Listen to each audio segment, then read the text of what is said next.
Hello everyone, welcome to Abhipedia powered by Abhimanyu IAS. तो हम जो पीसीएस के हमारे सेशंस कर रहे हैं उसके अंदर आज से हम शुरू करेंगे एनवायरनमेंट के कुछ पोर्शंस और एनवायरनमेंट से रिलेटेड कुछ नई चीज़ें देखेंगे। और आज के हमारे लेक्चर का मेजर टॉपिक है biodiversity and it's conservation. Okay, तो इन जनरल हमने अभी तक जो ह्यूमन ज्योग्राफी की चीज़ें कवर की हैं वो आई सपोज आप सबको क्लियर आउट है। एंड आई सपोज कि लास्ट लेक्चर में जो हमारा पार्ट रहा था जिसमें हमने क्वेश्चंस किए थे एमसीक्यूज, तो लाइक उसके अंदर एक क्वेश्चन था लैंग्वेजेस वाला, तो उसके ऊपर आई सपोज किसी ने कमेंट किया था कि मैम उसमें जो सीक्वेंस है वो अलग तरीके से है दोनों जगह पे, और कुछ और लाइक कि there is some other sequence उसके अंदर लैंग्वेजेस के अंदर। ठीक है, तो एक चीज़ ध्यान में रखिएगा, इन जनरल वो जो क्वेश्चन था वो क्वेश्चन के अंदर उसके अंदर ये था नंबर ऑफ स्पीकर्स, ठीक है, and not number of native speakers. ठीक है, तो जो आपने कमेंट किया था that was about native speakers. ठीक है बच्चे, नॉट अबाउट स्पीकर्स। तो स्पीकर इन दैट सेंस कि अगर आप इन जनरल आपको हिंदी भी बोलनी आती है, इंग्लिश भी बोलनी आती है, पंजाबी भी बोलनी आती है, ठीक है, पर तो आप उन तीनों के स्पीकर्स गिने जाएंगे। ठीक है, बट आप नेटिव स्पीकर सिर्फ पंजाबी के गिने जाएंगे, ठीक है, not of English and Hindi, क्योंकि वो आपकी नेटिव लैंग्वेज नहीं है। ठीक है, तो उस केस में नेटिव लैंग्वेज के केस में Chinese is the top one, जिसमें कि जो कि वहाँ के नेटिव स्पीकर्स बोलते हैं। ठीक है, बट अगर हम इन जनरल देखें तो आपको भी इंग्लिश आती है, मुझे भी आती है, and English is the one, England is the one जिसने बहुत प्लेसेस पे रूल किया है, राइट। तो उसके कारण इंग्लिश बोलने वाली पॉपुलेशन जिसको कि इंग्लिश आती है वो काफ़ी ज़्यादा है रिलेटेड टू चाइनीज़। ठीक है, we don't know Chinese but most of people in the world know English, right. English is a language जिसमें कि हम बहुत जगह पे जाके कन्वर्स कर सकते हैं। ठीक है, so that was the major point. तो आज का लेक्चर हम शुरू करते हैं। आज का जो हमारा मेजर पॉइंट है वो हम देखते हैं कि क्या क्या चीज़ें हम कवर करने वाले हैं। ठीक है, वो मैं आपको ऑलरेडी बता चुकी, बायोडाइवर्सिटी एंड कंजर्वेशन से रिलेटेड हम चीज़ें करेंगे। ठीक है, तो उससे पहले हम कुछ अगर आप लोगों ने, मैंने आपसे कहा था कि 4 चैप्टर पढ़ने हैं 13 to 16, कौन सी बुक के? Biology +2, right.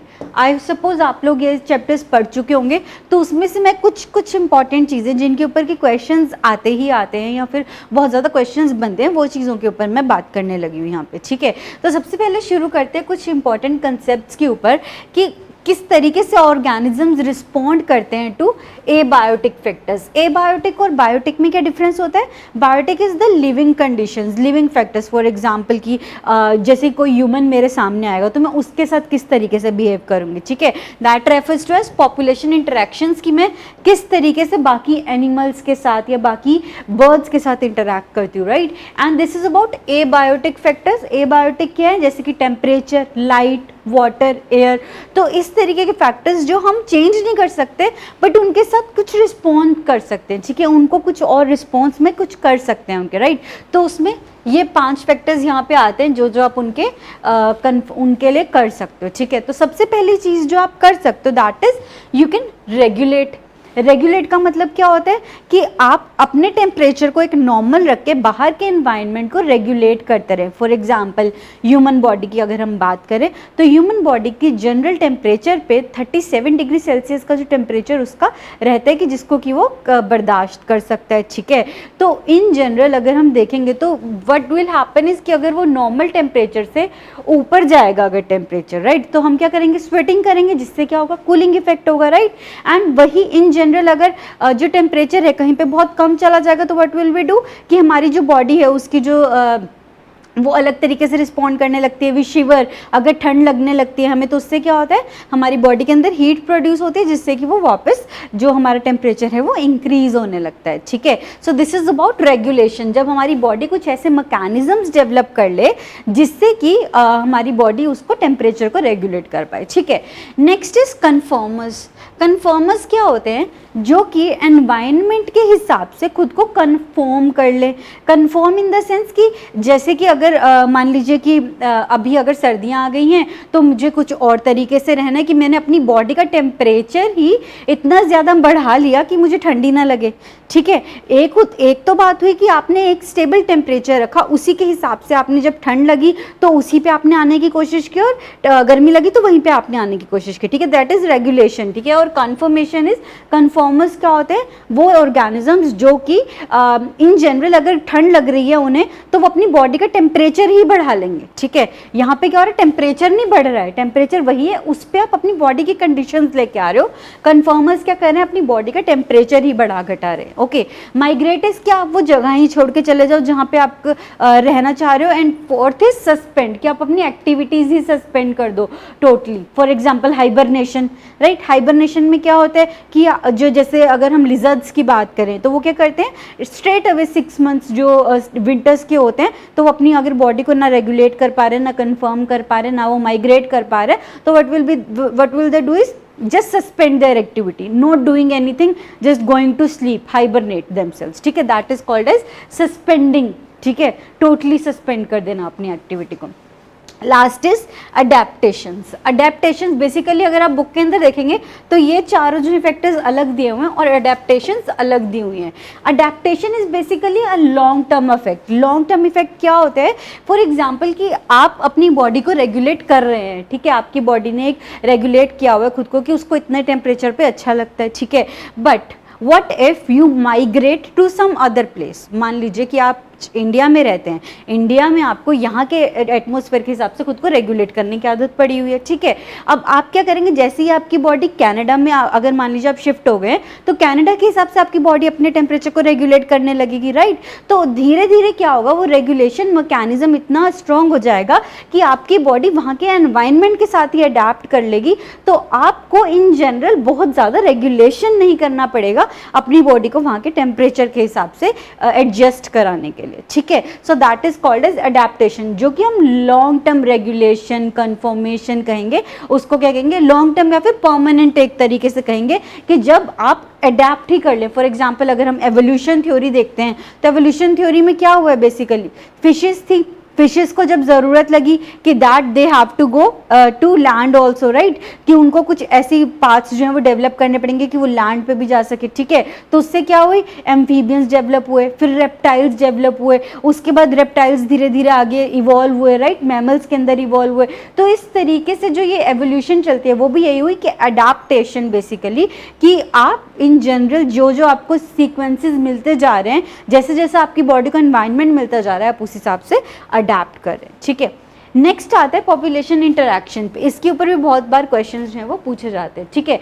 आपको बेसिकली इसके अंदर क्या ध्यान में रखनी है, एक तो ये टर्म्स क्या होती हैं और इनके साथ क्या क्या यहाँ पे इंटरैक्शंस दी हुई हैं, ठीक है। अगर आप एनसीईआरटी में जाएंगे तो इनके ऊपर बहुत बड़े बड़े पैराग्राफ्स दिए हुए हैं एक एक के ऊपर, but you don't have to go that much detail into them, just थोड़ा सा एक एक ये करना है। और इनके जो एग्जाम्पल्स बुक में दिए हुए हैं ना वो आपको याद रखने हैं, because these kind of questions comes in exams, कि जहाँ पे आपसे ये पूछ लिया जाता है कि ये अगर ये ऑर्गेनिज्म इसके ऊपर लाई कर रहा है तो उसको आप किसका एग्जाम्पल कहोगे, म्यूचुअलिज्म का, कॉम्पिटिशन का, या इनमें से किसका, ठीक है। तो ये बेसिकली होता क्या है, पॉपुलेशन इंटरैक्शन के अंदर क्या होता है, छः पार्ट्स इसके अंदर हम कह रहे हैं कि 6 चीज़ों के 6 तरीके से हम इंटरैक्ट कर सकते हैं दूसरे ऑर्गेनिज्म से, और उसके अंदर क्या क्या पार्ट्स है।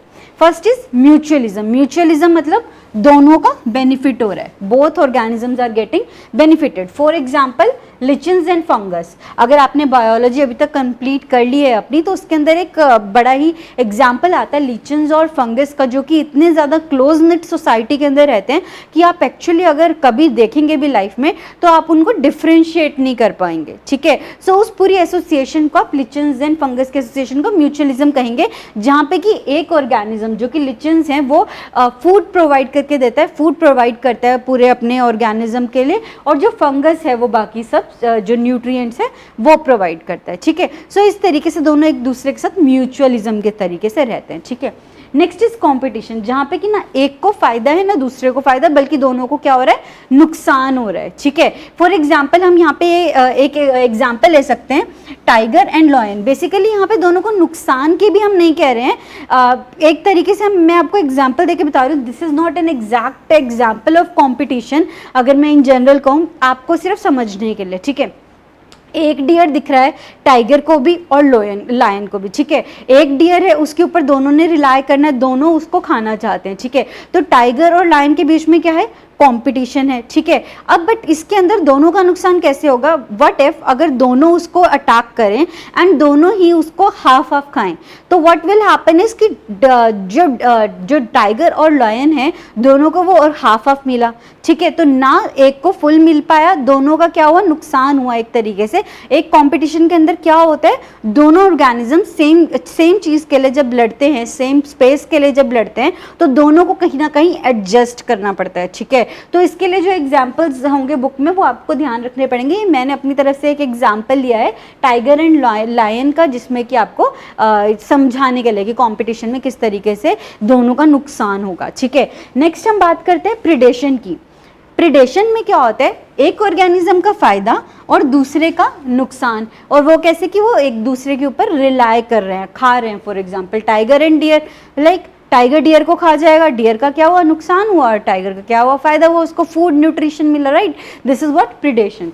Next is parasitism. यहाँ पे क्या, यहाँ पे भी वही सेम है प्रिडेशन वाला, but the only concept here is कि यहाँ पे आप ये कह सकते हो कि जो प्रिडेटर्स होते हैं वो क्या कर रहे हैं, डायरेक्ट खा रहे हैं एक ऑर्गेनिज्म को, दूसरे को डायरेक्ट फूड की तरह से कंज्यूम कर रहे हैं, राइट। यहाँ पे क्या है, they rely on these organisms, और बहुत धीरे धीरे धीरे धीरे करके वो बहुत नुकसान पहुंचाते हैं दूसरे ऑर्गेनिज्म को, बट नॉट दैट मच कि वो उसको मतलब पूरा ही कंज्यूम ही कर गए, ठीक है। तो जैसे कि फॉर एग्जाम्पल लाइस जो ह्यूमन हेयर के अंदर पाई जाएंगी, है ना, वो सारी वो क्या है, पैरासाइट्स हैं एक तरीके से, जो कि पैरासिटिक तरीके से आपके ऊपर रिलाई कर रहे हैं अपने फूड के लिए, ठीक है। नेक्स्ट हम बात करते हैं कमेंसलिज्म और ओमेंसलिज्म की। इन दोनों के अंदर क्या होता है, एक का फायदा हो रहा है, कमेंसलिज्म में क्या हो रहा है, एक का फायदा हो रहा है पर दूसरे को कोई इफेक्ट नहीं है, ठीक है। और ओमेंसलिज्म में क्या, एक को नुकसान हो रहा है और दूसरे को कोई फर्क नहीं पड़ रहा, जीरो न्यूट्रल है, ठीक है। That is what commensalism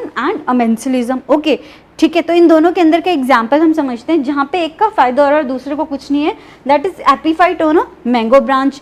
epiphytes क्या होते हैं, जो कि ऊपर जो आपको ये दिखते होंगे, जो रोल करके एक दूसरे के ऊपर, प्लांट के ऊपर ऑक्यूपाई कर लेते हैं उसको, ठीक है। तो यहाँ पे क्या हो रहा है, अगर मान लीजिए मैंगो ट्री है, राइट, अब ना तो एपीफाइट्स अगर इसके ऊपर अपने आप अपना जो फूड है उसके लिए, अपनी जो न्यूट्रिएंट्स है उसके लिए डिपेंडेंट है, ठीक है, बट उससे और स्पेशली सपोर्ट के लिए डिपेंडेंट है, राइट। अब इससे क्या हो रहा है, मैंगो ट्री को कोई नुकसान नहीं हो रहा, राइट, बट जो एपीफाइट्स हैं जो उसके आसपास उसके ऊपर सपोर्ट के लिए रिलाई कर रहे हैं, उनका फायदा हो रहा है, ठीक है। नेक्स्ट हम देख रहे हैं, एक का नुकसान हो रहा है, दूसरे को नो इफेक्ट का एग्जाम्पल है, हम ले सकते हैं पेंसिलियम एंड बैक्टीरिया का। यहाँ पे क्या होता है, फॉर एग्जाम्पल कि पेंसिलियम क्या है, बेसिकली एन एंटीबायोटिक। एंटीबायोटिक्स क्या करते हैं, बैक्टीरियाज को किल करते हैं या फिर बैक्टीरियाज को के ऊपर अफेक्ट करते हैं, ताकि वो जो बैक्टीरियाज हैं वो उस बॉडी के ऊपर अफेक्ट ना करे जहाँ पे वो अफेक्ट कर रहे हैं, ठीक है। फॉर एग्जांपल ह्यूमन बॉडी के ऊपर अगर हमारी बॉडी के अंदर अगर बैक्टीरियाज जनरेट हो जाते हैं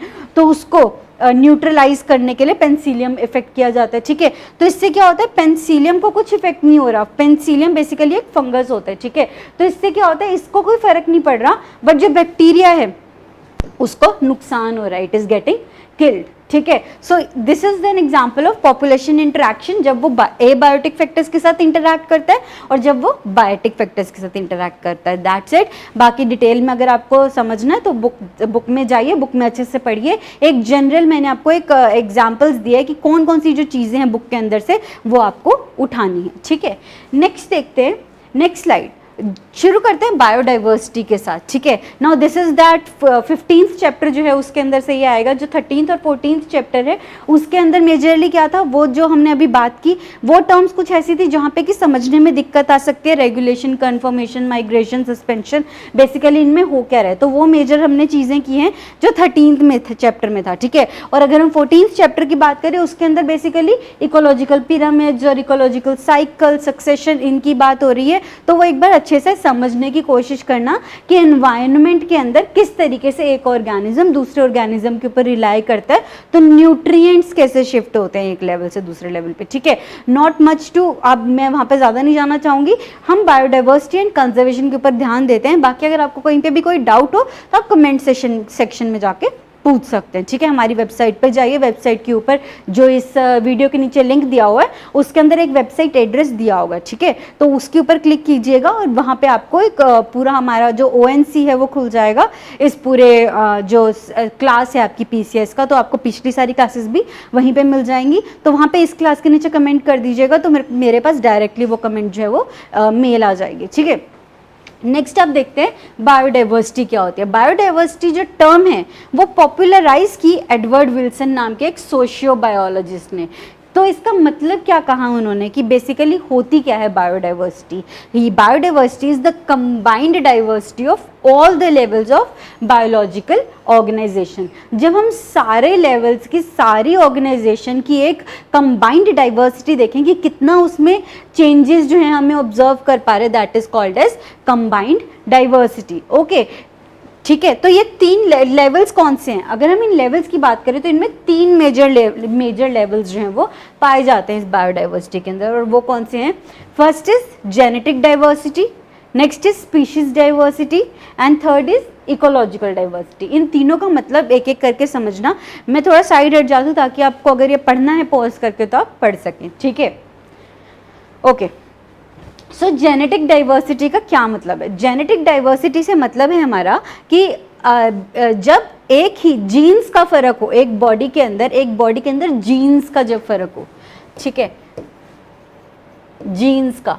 फॉर एग्जाम्पल ह्यूमंस हम बात करें, ठीक है। ह्यूमंस जो हैं वो चाइना में हैं, ऑस्ट्रेलिया में हैं, इंडिया में है, ठीक है। हम 3 अलग अलग रीजन्स की बात करें, ठीक है। पर तीनों ही ह्यूमंस अगर आप देखेंगे, तीनों ही वेराइटीज आप होमो सेपियंस के अगर देखेंगे तो वो स्पीशीज वही है, सब चीज सेम है, ह्यूमंस हैं। होमो सेपियंस से हम डिफाइन कर सकते हैं, बट चाइनीज कैरेक्टर्स आपको अलग मिलेंगे, ऑस्ट्रेलियन कैरेक्टर्स अलग मिलेंगे, अमेरिकन कैरेक्टर्स अलग मिलेंगे, यूरोपियन कैरेक्टर्स अलग मिलेंगे, इंडियन कैरेक्टर्स अलग मिलेंगे, है ना। वो किस तरीके के कैरेक्टर्स कि फेस डिफ्रेंशिएशन से आपको फेस देख के पता चलेगा कि ये पर्सन कौन से एरिया से बिलोंग करता है। तो व्हाट इज दैट? जीन्स की जो चेंजेस होते हैं कि जेनेटिक डाइवर्सिटी के कारण, इस चीज के कारण इस तरीके की चीजें आपको मिलेंगी, ठीक है। अब इसी का एक एग्जांपल इन्होंने यहाँ पे भी दिया हुआ है, मेडिसिनल प्लांट रुवोल्फिया वोमिटोरिया। ये एक मेडिसिनल प्लांट है जो कि हिमालयन रेंजेस में आपको अलग अलग जगहों पे मिलेगा, बट इसकी कॉन्सेंट्रेशन कितनी है और उसकी पोटेंसी कितनी है वो बहुत ज़्यादा वेरी करेगी, ठीक है। तो जीन्स लेवल पे, पर्टिकुलर जेनेटिक लेवल पे जब वो चेंजेस आने लगते हैं उसको कहते हैं हम जेनेटिक डाइवर्सिटी। अब जेनेटिक डाइवर्सिटी से एक लेवल ऊपर जाते हैं, वो होती है स्पीशीज डाइवर्सिटी। यहाँ पे क्या होता है? जब स्पीशीज ही चेंज होने लगे, फॉर एग्जाम्पल होमो सेपियंस जो इवॉल्व हुए वो होमो किस से हुए? जो चिंपैंजी से इवॉल्व हुए, है ना। तो वो जो ऑर्गेनिज्म से इवॉल्व हुए तो वो क्या हो गई? स्पीशीज की डाइवर्सिटी, कि जीनस वही रहा और स्पीशीज जो है वो चेंज होती रही, ठीक है। तो इस तरीके से इसको कहते हैं स्पीशीज डाइवर्सिटी, जब एक ही जीनस के अंदर आपको बहुत सारी स्पीशीज जो हैं वो मिले, ठीक है। ये हमने एग्जांपल लिया है, तो अभी इस समय पे हमें इन जनरल बाकी सारी स्पीशीज जो हैं वो नहीं मिलती हैं होमो सेपियंस के अंदर, ठीक है। बट इन जनरल अगर हम बाकियों के अंदर देखेंगे, फॉर एग्जाम्पल अगर आप पैंथेरा देखेंगे, है ना, जो टाइगर वाली है, उसके अंदर आपको बहुत सारी स्पीशीज जो हैं वो मिलेंगी, ठीक है। इसी तरीके से आप फ्लावर्स के अंदर देखेंगे, एनिमल्स के अंदर देखेंगे, जहाँ पे कि फर्स्ट नाम सेम रहेगा, पीछे वाला चेंज होता रहेगा। This is what species diversity, ठीक है, साइंटिफिक नेम के अंदर। Last is ecological diversity. This is what कि जब इकोसिस्टम लेवल पे जब आपको अलग अलग तरीके के इकोसिस्टम्स मिले, फॉर एग्जांपल इंडिया के अंदर डेजर्ट्स हैं, रेन फॉरेस्ट है, मैंग्रोव्स हैं, कोरल रीफ्स है, वेटलैंड्स है, एस्चुरीज है और एल्पाइन मिडोज भी हैं, ठीक है। तो ये क्या है? सारी इकोलॉजिकल डाइवर्सिटी, ठीक है। This is 3 levels of biodiversity. Okay, चलते हैं नेक्स्ट स्लाइड की तरफ। बाकी मेजर टर्म्स जो बायोडाइवर्सिटी के अंदर यूज़ की जाती हैं, इनके ऊपर भी एक बार देख लेते हैं किस किस तरीके से ये यूज़ की जाती है। फर्स्ट टर्म इज नीश। नीश क्या होता है? नीश होता है एक ऑर्गेनिज्म का एक एनवायरनमेंट जहाँ पे कि वो उसको टॉलरेट कर सकता है, कि हर एक चीज़ जहाँ पे कि उसके हिसाब से सारी कंडीशंस जो हैं वो डेवलप्ड है। ठीक है, फॉर एग्जांपल आपका घर है, दैट इज़ योर नीश, जहाँ पे कि आपने आपके घर के अंदर भी आपका रूम होगा जहाँ पे कि आपकी सारी कंडीशंस फुलफिल होती होंगी। आपने अपने हिसाब से एक स्टडी टेबल रखा हुआ है, आपका अपना बेड है, उसको आपने अपने हिसाब से अरेंज किया हुआ है। इसी तरीके से आप सब ऑर्गेनिजम्स की अगर देखें तो हर एक ऑर्गेनिज्म का कुछ डिफाइंड रेंज ऑफ कंडीशंस होती है जो कि वो टॉलरेट कर सकता है और उसकी डाइवर्सिटी जो है उसको यूटिलाइज कर सकता है अच्छे से। ठीक है, diversity in the resources it utilises and the distinct functional role in the ecological system. तो ये सब के सब जब कंबाइन हो जाते हैं तो it is called as its niche. ठीक है, नेक्स्ट अगर हम बात करें that is flagship species. Flagship species, ठीक है, ये क्या होता है, जब आप एक एनवायरनमेंट को, एक किसी भी एक रीजन को डिफाइन करने के लिए किसी एक स्पीशीज को आप ये कहें कि इसको अगर आपने बता दिया कि ये ऑर्गेनिज्म यहाँ पे है, या फिर आपने अगर सिर्फ उस ऑर्गेनिज्म का नाम ले दिया तो आपको ये पता चल जाएगा कि वो कौन से एनवायरनमेंट में रहती है। ठीक है, फॉर एग्जाम्पल हम इन जनरल कहें कि हमारे जो राजस्थान है वहाँ की डेजर्ट्स हैं, उसके बारे में अगर हम कहें कैक्टस है, राइट, या फिर कैमल है, तो वो किस एरिया की फ्लैगशिप स्पीशीज है, डेजर्ट्स की, तो वो कुछ रीजन होगा जिसको कि वो रिप्रेजेंट कर रही होगी। और कैक्टस के अंदर भी जब हम स्पीशीज लेवल पे जाएंगे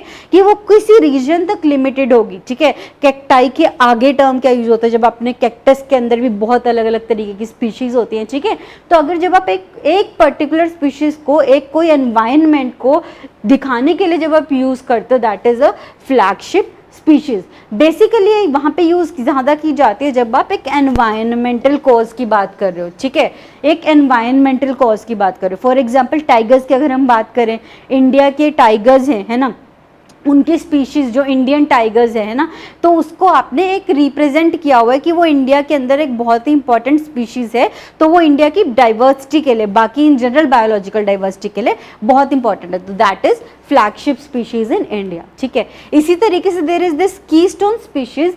कीस्टोन स्पीशीज क्या होता है कि जिसके एडिशन या सब्ट्रैक्शन से, ठीक है, जिसकी कि या तो आप उसे ऐड करो चाहे आप उसे लूज करो वहां से, तो वो बहुत मेजर चेंज ले आएगा उस पूरे माहौल के अंदर, उस पूरे एनवायरनमेंट के अंदर। ठीक है, फॉर एग्जांपल अगर आप बात करें जो हमारे ओशंस होते हैं, ओशंस के अंदर जू प्लैंक्टन्स होते हैं, प्लैंक्टन्स जो कि जिनके ऊपर की पूरी जो फिशेस हैं, कोरल्स हैं, वो सब रिलाई करते हैं। ठीक है, तो अगर वो प्लैंक्टन्स ना रहें तो कोरल्स धीरे धीरे खत्म हो जाएंगे, फिशेस उस एरिया से जाने लग जाएंगी, तो क्या हुआ, वो प्लैंक्टन्स वहाँ के लिए एक कीस्टोन स्पीशीज हो गई। ठीक है, नेक्स्ट इज एंडेमिक स्पीशीज या फिर एंडेमिज्म।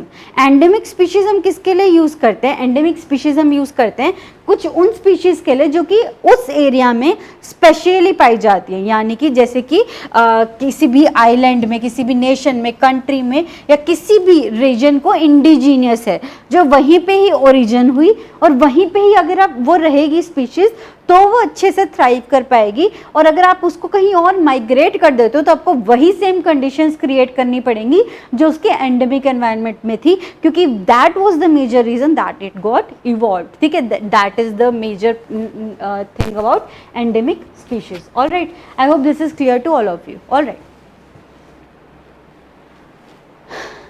नेक्स्ट हम देखते हैं कि इस बायोलॉजिकल डाइवर्सिटी को अगर हमें एक्सप्लेन करना है, बायोडाइवर्सिटी को, तो हम एक डायग्राम से एक्सप्लेन कर सकते हैं कि कितनी डाइवर्सिटी किस ऑर्गेनिज्म के अंदर एग्जिस्ट करती है। ठीक है, proportionate number of species of major taxa of plants, invertebrates and vertebrates. तो अगर आप इनवर्टिब्रेट्स की सारी जो उनके अंदर ऑर्गेनिजम्स हैं उनको डिवाइड कर दोगे तो उसके अंदर इंसेक्ट्स इज द वन जिसके अंदर सबसे ज़्यादा बायोडाइवर्सिटी जो है वो पाई जाती है। ठीक है, अगर आप वर्टिब्रेट्स के अंदर देखेंगे तो फिशेज इज द वन जिसके अंदर सबसे ज़्यादा बायोडाइवर्सिटी पाई जाती है, और प्लांट्स के अंदर एंजियोस्पर्म्स यानी कि फ्लावरिंग प्लांट्स एंड फंजाइज जो हैं उनके अंदर सबसे ज़्यादा बायोडाइवर्सिटी जो है वो पाई जाती है। Alright, so this was about biodiversity. ठीक है, नेक्स्ट इसके अंदर जो एक चीज़ आती है वो है पैटर्न्स ऑफ बायोडाइवर्सिटी, कि बायोडाइवर्सिटी के पैटर्न किस तरीके से होते हैं। क्या कोई स्पेसिफिक पैटर्न है जिसके हिसाब से हम ये कह सकते हैं कि इस रीजन के अंदर सबसे ज़्यादा डाइवर्सिटी होगी और इस रीजन के अंदर नहीं होगी। तो उसमें हम बात करते हैं लेटिट्यूडनल ग्रेडियंट्स की, कि लेटिट्यूड्स में हम जैसे जैसे हम इक्वेटर से पोल्स की तरफ जाते जाएंगे, इक्वेटर से पोल्स की तरफ जाते जाएंगे, तो बायोलॉजिकल डाइवर्सिटी जो है वो कम होती जाएगी, ठीक है। So this is is latitudinal gradients, ठीक है। इसके अंदर कुछ एक्सेप्शंस रहेंगी, फॉर एग्जांपल कुछ वो स्पीशीज जो कि पोल्स के ऊपर ही सबसे ज़्यादा थ्राइव करेंगी, तो उन पर्टिकुलर स्पीशीज के अंदर आपको पोल्स के ऊपर ज़्यादा डाइवर्सिटी मिलेगी, बाकी प्लेसेस पे नहीं मिलेगी, right. So this is latitudinal gradients के कारण पैटर्न्स ऑफ बायोडाइवर्सिटी बहुत, बट वो वाली जो स्पीशीज हैं जो कि पोल्स के ऊपर अच्छे से थ्राइव कर पाए वो बहुत ही कम है, तो इसलिए विद वेरी फ्यू एक्सेप्शंस, ठीक है। Next is species area relationships. अगर हम इन जनरल देखें, अगर हम किसी भी एक रीजन के अंदर किसी स्पीशीज को देखें तो वो कितने एरिया के अंदर हम ये कह सकते हैं दैट इसकी जो रिचनेस है वो इंक्रीज होगी। स्पीशीज रिचनेस का मतलब है कि कितना वो जो स्पीशीज है उसकी डाइवर्सिटी कितनी ज़्यादा है, ठीक है। तो उसको हम ये कह सकते हैं कि जैसे जैसे आप एक within a region species richness increase होती है, जैसे जैसे आप एरिया को इंक्रीज करते जाएंगे। अगर आपने इतना एरिया इंक्रीज किया है, मान लीजिए कि आपने अगर इतने एरिया के अंदर देखा है कि कितनी स्पीशीज डाइवर्सिटी है, तो आप अगर इन जनरल उस एरिया को इतना कर देंगे तो वो इंक्रीज होगी, ठीक है। बट वहीं अगर आप उस एरिया को इतना कर देंगे तो क्या होगा कि कुछ टाइम के बाद वो इंक्रीज होना बंद हो जाएगी, यानी कि वो स्टेबल हो जाएगी। इसका एक जनरल आप देखो कि कोई भी ऑर्गेनिज्म है ना, आप अगर उसको कुछ छोटे एरिया में देखोगे तो आपको वही सिर्फ एक ऑर्गेनिज्म दिखेगा, ठीक है। आप वहीं पे देख रहे हो तो आप ये एज्यूम करके चलोगे कि हमें थोड़े थोड़े एरिया में यही सेम एटमॉस्फेयर के अंदर जाऊंगा तो मुझे यही सेम ऑर्गेनिज्म मिलेगा, राइट। बट वही थोड़ी सी अगर आप एरिया को और ज़्यादा बढ़ाओगे कि एक लिमिट तक ही आप उसको पुश कर सकते हो जहाँ तक कि आपको स्पीशीज़ की रिचनेस अच्छी मिलेगी, उसके बाद क्या होगा, आपको वो रिचनेस जो है वो मिलनी बंद हो जाएगी। This is the patterns of biodiversity. यही दो चीज़ें आपको मेजरली यहाँ पे ध्यान रखने की ज़रूरत है। कुछ वहाँ पे डायग्राम्स एंड ऑल दिए हुए हैं, वो उनमें ज़्यादा जाने की ज़रूरत नहीं है फॉर योर एग्जाम पर्पजेज, ठीक है। नेक्स्ट हम देखते हैं loss of biodiversity. Loss of biodiversity से क्या मतलब है, क्या एक्चुअली हमारी बायोडाइवर्सिटी जो है वो लूज हो रही है हमसे, मतलब क्या है कि क्या हम बायोडाइवर्सिटी को धीरे धीरे खोते जा रहे हैं। उसके लिए 4 मेजर कॉजेज दिए जा रहे हैं, ठीक है। क्या मेजर कॉजेज हैं, उनको हम कहते हैं इविल क्वार्टेट उनके नाम से हम उन्हें जानते हैं कि क्यों ये जो बायोडाइवर्सिटी है, जो इतनी ज़्यादा स्पीशीज़ की डाइवर्सिटी है, वो धीरे धीरे कम क्यों होती जा रही है। What are major causes behind it, ठीक है। So first is habitat loss and fragmentation, कि सबसे पहली बात है कि उनका आप हैबिटेट खत्म करते जा रहे हो। What we are doing is कि जितनी भी स्पीशीज़ हैं अगर वो किसी एरिया के फॉरेस्ट पे डिपेंड करते हैं, तो अगर आप फॉरेस्ट क्लियर करो तो आप क्या कर रहे हो, उस स्पीशीज़ को भी ख़त्म कर रहे हो, राइट। नेक्स्ट अगर आप बात कर रहे हैं ओवर एक्सप्लॉयटेशन की, कि जहाँ पे आप क्या कर रहे हैं कि अब जो हमारी जितनी भी हम एरियाज़ की बात करते हैं, रीजन की हमारे आसपास की बात करते हैं, तो हम हमेशा ये कहते हैं, एक लाइन जो बहुत ही प्रोमिनेंट है, that nature has this much, कि वो सबकी नीड सेटिस्फाई कर सके, but it has not even this much to satisfy even one persons greed, है ना।